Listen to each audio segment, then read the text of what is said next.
All right, so this is a walkthrough of how we turn on the hot water in our bathroom, in our shower area. So if we take a look, you can see that we have the gas and the water actually always turned off in case of earthquakes.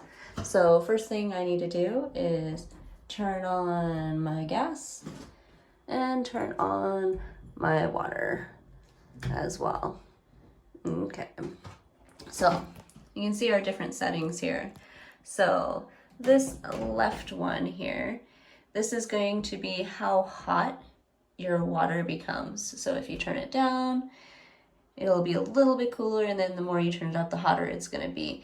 If you do turn it too low, it is possible for the pilot light to go out, and then you might have to relight it again. And then for heating as well, you also have this kind of base heat as well. So if you turn this up, it'll also make it hotter and hotter and hotter.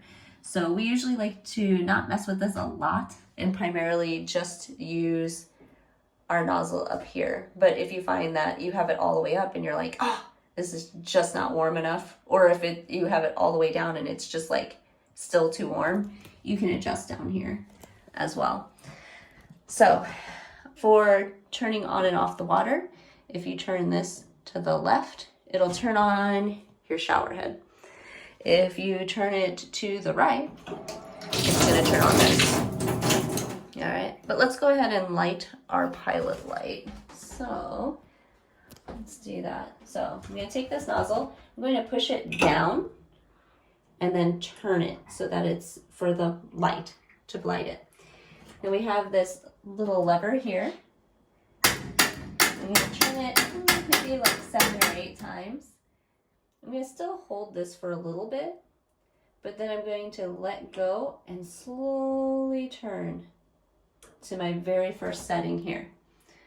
So I'm going to turn on this water really quick, and you should be able to kind of hear the pilot light kind of flare up when you go to turn this on. See that?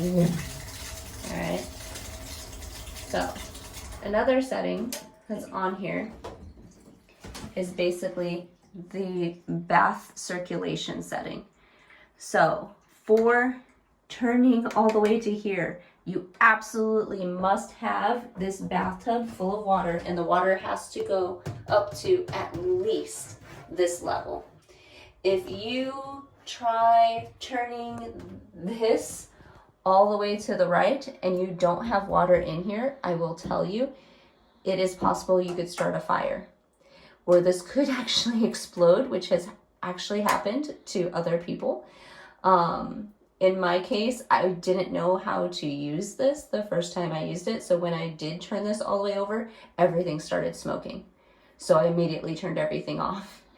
So if you don't plan on really using the bathtub a whole lot, then, don't really worry about it. You'll just always have it set to the shower setting. So, and you'll see shower for that. So, and you have the knob here. So when you are all done, I always just turn everything back off, turn off my gas again, and turn off my water. That way, if we do have an earthquake and it shakes some of these pipes loose, then we won't have any leaking that takes place. But should be good to go.